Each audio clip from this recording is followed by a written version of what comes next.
tunashukuru kwa kutekeleza kazi ya angalau kwa wakati.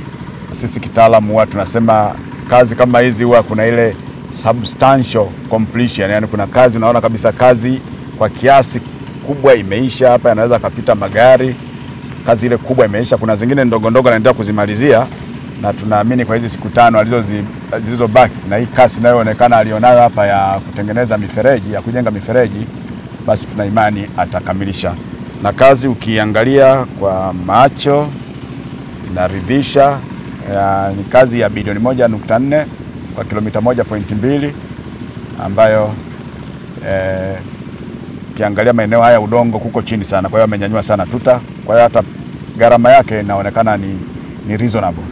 Kwa hiyo sisi tunamshukuru tu mkandarasi kwamba aendelee kwenye miradi mingine anaweza kupata kupitia ofisi ya Rais TAMISEMI kwa TARURA, basi aendelee kuwa na juhudi na kufanya kazi kwa ubora na kukamilisha kwa wakati. Tofauti na makandarasi wengine ambao wanachelewesha, na tunaendelea tena kusisitiza makandarasi wengine wa Kitanzania ambao kwa kweli hawajafanya kazi na kuzikamilisha kwa wakati. Si vema waone kuna mkandarasi huyu mwingine ameweza kukamilisha kwa kiasi kabisa kwa wakati, kwa sababu bakisha kidogo tu na kazi ilikuwa ni kubwa. Kwa hiyo nasisitiza tu kwamba tuendelee, wenzetu makandarasi wengine waendelee kufanya hivyo. Na mkandarasi ambaye amefanya kazi hii RABCO, mimi binafsi naibu katibu mkuu ofisi ya Rais TAMISEMI naye shughulikia miundombinu, masuala ya ujenzi, nimeridhika na kazi hii, na tuendelee kufanya kazi vizuri, tuboreshe zaidi.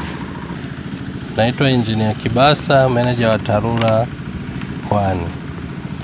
Hapa tulipo ni ujenzi wa barabara ya lami kwa kiwango cha lami yenye urefu wa kilomita 1.2. Hili eneo linaitwa ni eneo la Chumbi na mkandarasi anayetekeleza mradi huu ni RABCO Construction kwa gharama ya bilioni 1.499. Mpaka sasa kazi imefikia wastani wa 95% katika hali ya utekelezaji.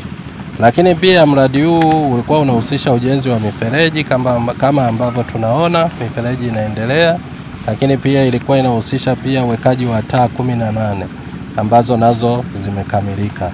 Na kwa kweli ni mkandarasi ambaye amejitahidi, anafanya kazi vizuri.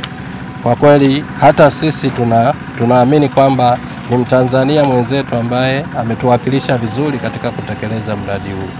Naitwa Mary Mbwana, mkazi wa Chumbi, mzaliwa wa Chumbi, nimesoma Chumbi. Ilikuwa hali mbaya sana.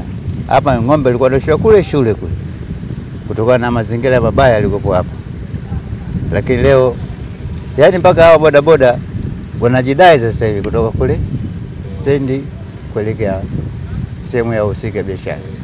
Na hii biashara mnada unatuingizia hela sisi. Wanakuja watu kibiashara, maana biashara panaingia riziki. Maji alikuwa fujo, sio kujaa, maji fujo hapa. Uvuke hapa, mwezi wa 4 hapa upite hapa. Na watoto mmepunguzia nafuu kulinda wakati wote, ama sivyo watakufilia mbali. Atakuja kuchezea maji hajakufa bado, na maji yenyewe anavuta kutoka huko. Tunashukuru vizuri sana.